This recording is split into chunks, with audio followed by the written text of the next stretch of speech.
Shalom, shalom, shalom,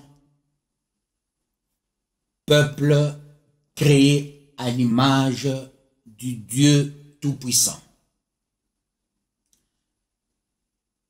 Nous sommes aujourd'hui dans une phase de la grande consolation. Parce que on ne va plus pleurer. Avec les quelques réglages, nous tendons vers la grande fête. Votre humble serviteur qui vous parle à partir de Kambove au Katanga. Le pasteur Don de Dieu Kaladi, représentant légal des églises Bergerie des Dieux, Terre Promise. Le message aujourd'hui, c'est celui de l'espoir, étant donné l'espoir fait vivre. Je me suis présenté parce que la population l'a voulu que ça soit ainsi. Beaucoup se posent 1001 questions. Il parle à partir de quel contrée? C'est à partir de Kambove. Pour une petite histoire,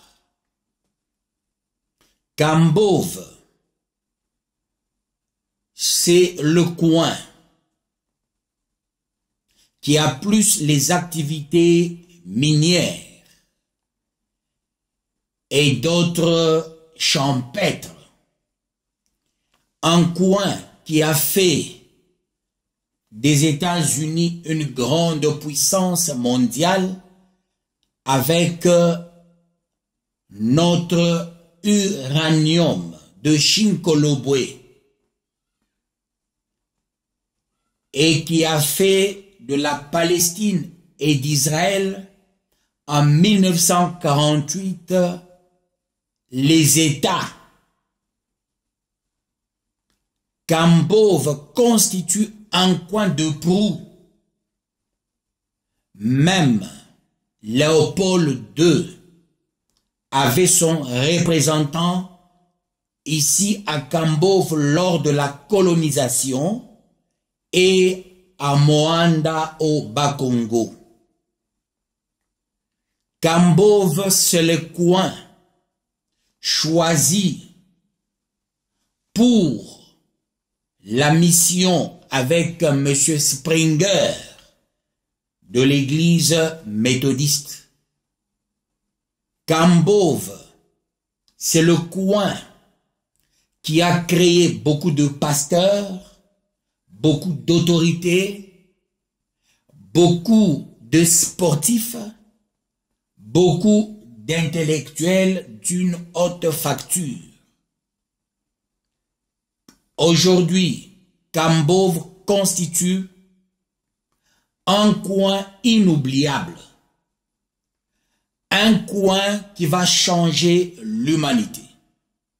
Sans Kambove, l'humanité ne changera jamais. Sans Kambove, le Congo ne changera jamais. Kambove, c'est un coin béni et prophétique. Au-delà du fleuve de l'Éthiopie, où sortiront des vrais adorateurs. Un jour, on aura, d'une manière technique, à présenter Kambove ainsi que sa population. C'est pourquoi vous constaterez avec ce coronavirus la population de Kambove a respecté et porté la vision que Dieu m'avait donnée. Tous les pasteurs, comme un seul peuple, ont prié 3 jours. 4e jour, c'était toute la population de Kambove, à peu près 98%, pour implorer la miséricorde des dieux en vue d'éradiquer ce virus vampire, ce virus qui décime la population. Le message de ce jour, c'est un rappel, aussi un encouragement pour que nous puissions nous mettre nous tous à la hauteur, dans l'unité bien sûr, pour faire tomber ce méchant virus. Ce virus qui a mis les scientifiques en agonie. Aujourd'hui, nous devons comprendre une chose: seule la voix de Dieu constitue une voie la plus rassurée pour anéantir ce méchant virus. Nous devons nous rappeler ce qui est écrit dans la Bible. Dans Actes des Apôtres, chapitre 1er, le 8e verset.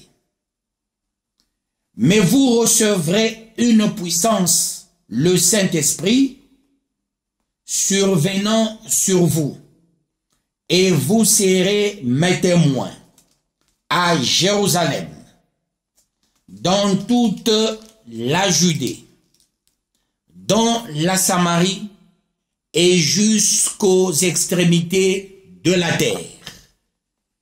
La puissance de Dieu que nous avons, c'est pour que nous puissions être des véritables témoins partout dans le monde jusqu'à l'extrémité de la terre.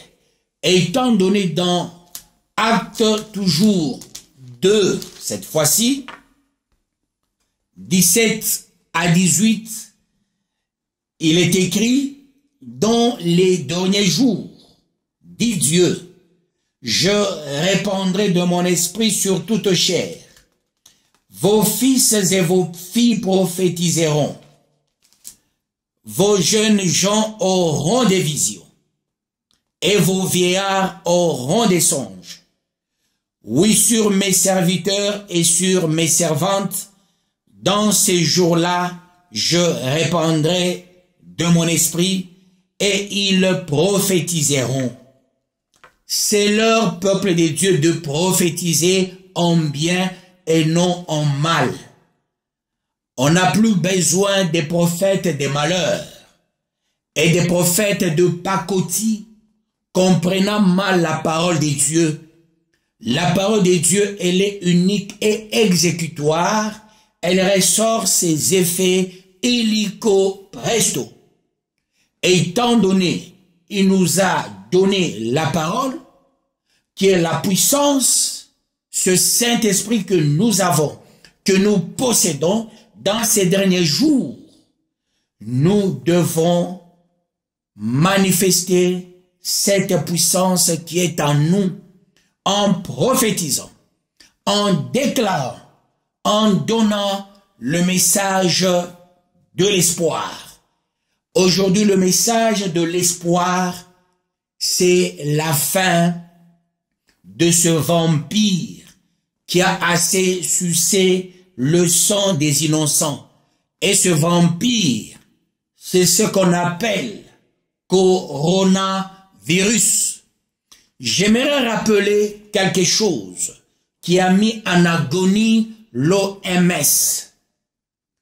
On nous a produit beaucoup de moustiquaires imprégnés qui coûtaient énormément cher au lieu de prôner la technique d'assainissement qui est moins chère.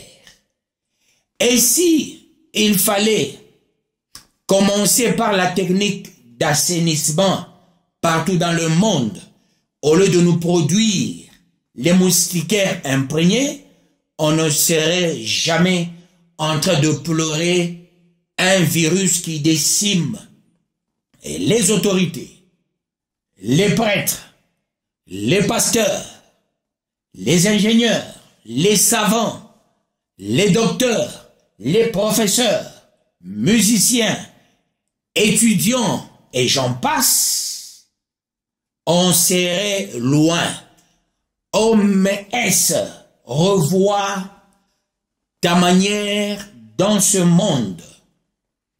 Il faut que la technique d'assainissement prenne le dessus sur tout cette fois-ci et prôner des bonnes méthodes environnementales.